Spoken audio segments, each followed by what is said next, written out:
They whispered when she walked in, laughed behind perfectly manicured nails, snickered beneath layers of glitter and borrowed confidence. But she kept walking, shoulders back, chin lifted.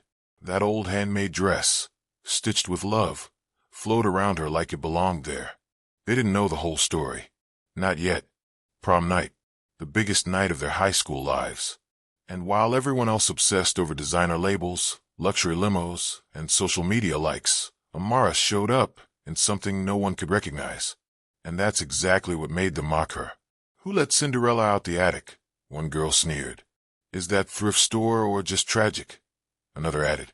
Even her date bailed the moment he saw her walk in. Said he was too embarrassed to be seen next to someone who looked like a vintage scarecrow. He left her standing alone, clutching her homemade clutch. But Mara didn't cry. Not yet. She walked across the gymnasium floor, quietly glowing under the soft fairy lights and hollow compliments. She wasn't trying to be seen. She just wanted to belong. What they didn't know, what none of them knew, was that her dress wasn't just fabric. It was memory. It was meaning.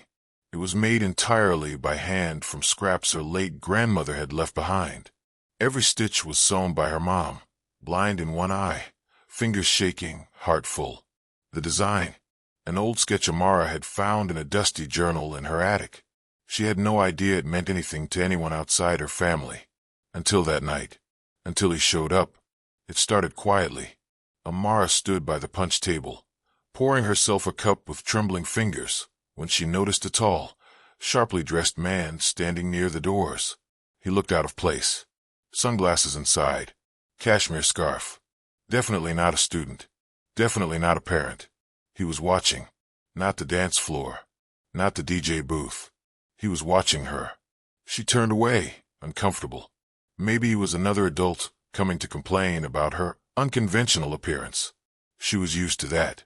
Being poor in a rich school meant always apologizing without words. But then, he approached, and what he said next changed everything. "Excuse me," he said, his voice smooth, laced with a European accent.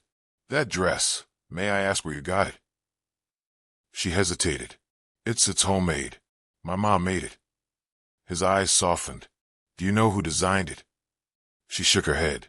"It was a sketch in my grandma's old journal. I just liked the way it looked." The man took a slow breath. Then he reached into his jacket and pulled out his phone. He showed her a photo. It was the exact same dress. Same lines. Same stitching. Same sole. "I've only seen this design once," he said. "My mother drew it. Over 40 years ago. Before she passed away." Amara's heart skipped. This couldn't be real. But how did? He smiled. "Your grandmother's name wouldn't happen to be Genevieve Marchand, would it?" She gasped. "Yes, that's her. But how do you?" He laughed gently. "Genevieve was my mother's closest friend. They designed together before my mother went solo. This dress, this sketch, was one of their final pieces. Never released. Lost until tonight." The whispers across the room grew louder. People were noticing the man. Whispers turned to stares. Someone finally recognized him. The man speaking to Amara was Lucien Veroix, a world-famous Parisian fashion designer. He'd been in town scouting for emerging talent at a local art show. He wasn't supposed to attend prom, but fate and fashion had other plans. Lucien turned to Amara and said something she would never forget. "I want to fly you to New York. All expenses paid. Fashion Week is next month. That dress deserves to walk a real runway. And I think so do you." Gasps rippled through the room. A few of her former bullies dropped their champagne flutes. The same people who mocked her just moments ago now stared like she was royalty. But Amara, she didn't gloat, didn't sneer back. She simply nodded, tears in her eyes, and whispered, "My mom's not going to believe this." Lucien smiled. "She will, because she believed in you first." That night, as the stars blinked above and the crowd buzzed with disbelief, Amara stepped out of the gym and into a future she never imagined. A private jet, an offer letter, and a new destiny stitched not with gold thread, but with legacy, love, and quiet brilliance. But what happened in New York? What did she discover when she arrived at Lucien's studio? Let's just say, the dress wasn't the only thing her grandmother left behind. New York City, a city of flashing lights, runway dreams, and people who look through you until you give them a reason to stare. Amara stood in the heart of it all, nervous, gripping the handle of a single vintage suitcase, her thrifted shoes clicking against polished marble floors at JFK. She still couldn't believe it was real. Only 3 days ago, she was being mocked at prom. Now she was being flown out to the fashion capital of the world by Lucien Verowix, one of the most influential designers alive. And the reason? A dress. A simple, homemade dress. One that held the key to a story far bigger than she realized. When she arrived at Lucien's private atelier, the first thing she noticed was the silence. Not the cold kind, the sacred kind. Dozens of dress forms lined the walls, covered in layers of silk, tulle, and fabric that looked like dreams. Framed sketches, antique thread spools, photographs of women with fire in their eyes. One, in particular, stopped her heart. A photo of 2 women, arms around each other, laughing on a sunny Parisian rooftop. One was Lucien's mother. The other? Her grandmother, Genevieve Marchand. Lucien stepped beside her. They built everything together, he said. But when my mother passed, your grandmother disappeared from the fashion world. No one ever saw her work again. Amara swallowed hard. She never talked about it. She just stopped sewing. Lucien nodded slowly. I think she was grieving. Maybe protecting something. Maybe you. Then he handed her an old, faded envelope. Inside, sketches. Dozens of them. All signed GM. Designs Amara had never seen before. She left these with me before she vanished, Lucien said. She told me to wait for someone worthy. Someone who carried her eye. Her courage. He looked directly at Amara. That someone is you. The next few days blurred. Photo shoots, fittings, interview requests. But what captured the city's attention wasn't Amara's look. It was her story. The girl in the legacy dress. The teenager who reminded the world that fashion doesn't begin with money. It begins with meaning. And behind the scenes, Lucien was preparing something bigger than anyone expected. He didn't just want Amara to attend Fashion Week. He wanted her to open it, wearing a line co-designed by her grandmother and her. Amara had no formal training, no pedigree, but what she had was instinct and heart. And when she touched fabric, it listened. One night, while sketching in the atelier, Amara found a drawer with her grandmother's initials etched on the side. Inside, a sealed envelope with her name, handwritten. Her hands trembled as she opened it. Ma chère Amara, if you're reading this, it means you're where you belong.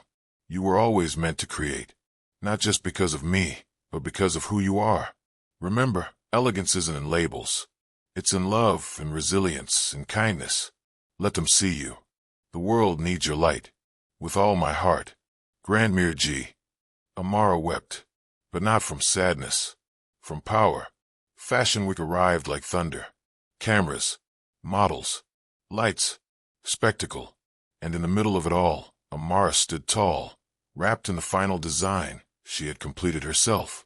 A bold, flowing gown inspired by her grandmother's early sketches, but with modern edges, fierce angles, and a message stitched on the inside hem. We come from love, not labels. When she stepped onto the runway, the crowd went silent, not because of the fabric, but because of her, her story, her journey, her defiance in the face of ridicule, her transformation. She wasn't the poor girl in the homemade dress anymore. She was the future of fashion. After the show, as the applause echoed through the halls, Lucien approached her with tears in his eyes. She would be proud, he said. Amara smiled. She is. I feel her every time I create. Suddenly, a reporter burst through. We just confirmed, she said breathlessly.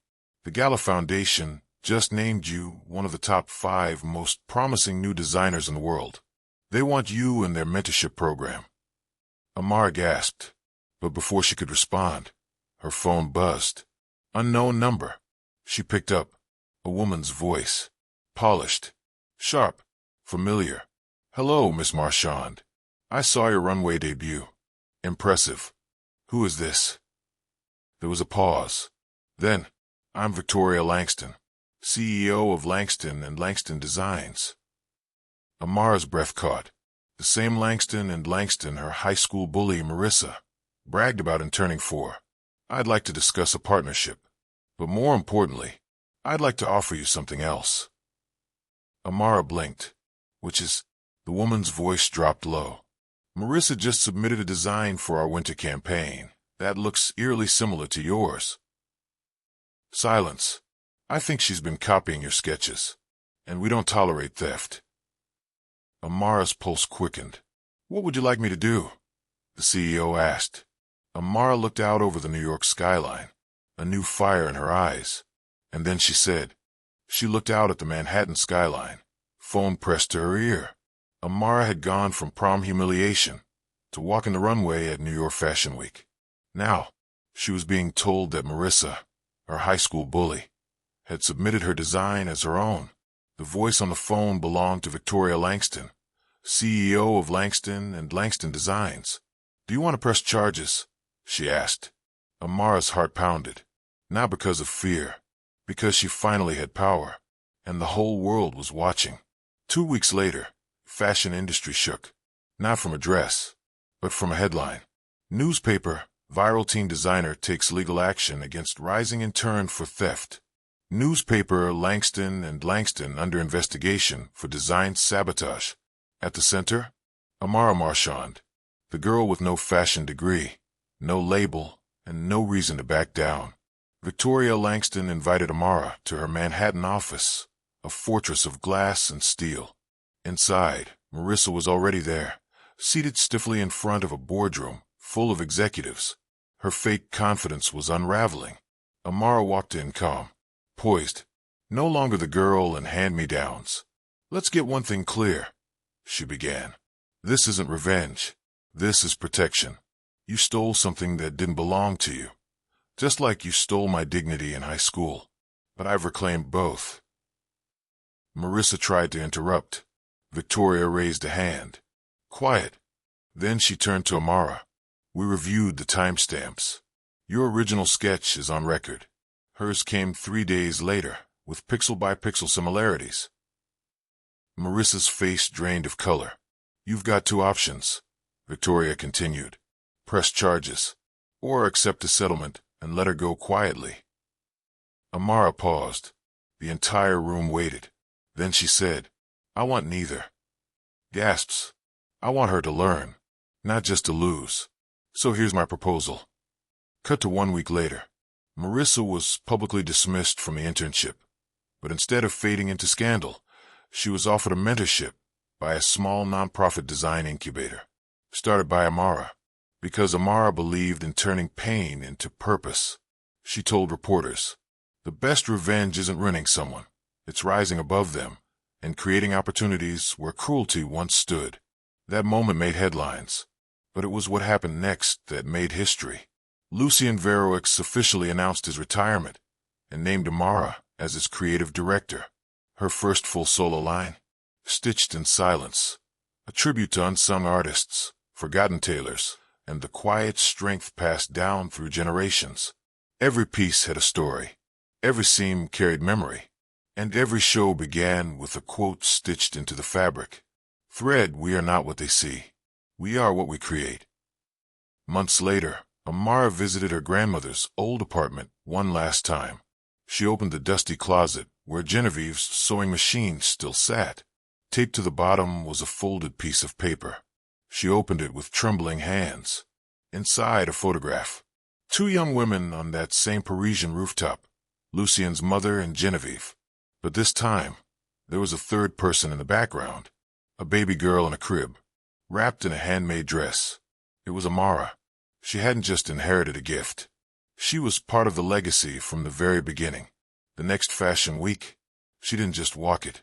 She owned it. Wearing a gown co-designed with other underrepresented young creators she mentored. Students, immigrants, formerly homeless youth, single moms. Because real fashion isn't made in ivory towers. It's made in basements, bedrooms, shelters, and dreams.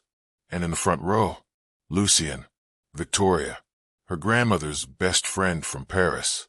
And yes, even Marissa. No longer a rival, now an ally. She clapped with tears in her eyes. After the show, she walked up to Amara.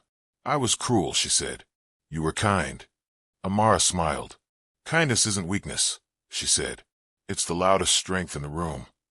Later that night, on the rooftop of her new Brooklyn apartment, Amara stared at the stars. She pulled out her phone and opened a message she hadn't shared with anyone. A direct message from the Met Gala committee. "We'd love for you to design a piece for this year's theme, inheritance." She laughed out loud. From a mock homemade prom dress to this. Amara typed her reply. "Count me in." She hit send, then turned back to the sewing machine, the same one her grandmother had used decades ago. She threaded the needle, whispered, "This one's for you, Grandmere," and began to stitch her future, one thread at a time. If this story moved you, if you believe that talent can come from anywhere, and that respect should never be about money or brands, drop a comment below. Respect every stitch. Share the story with someone who needs to believe in themselves again. Hit the like button, subscribe to the channel, and turn on notifications for more real, emotional stories every week, only on Tracelight Stories.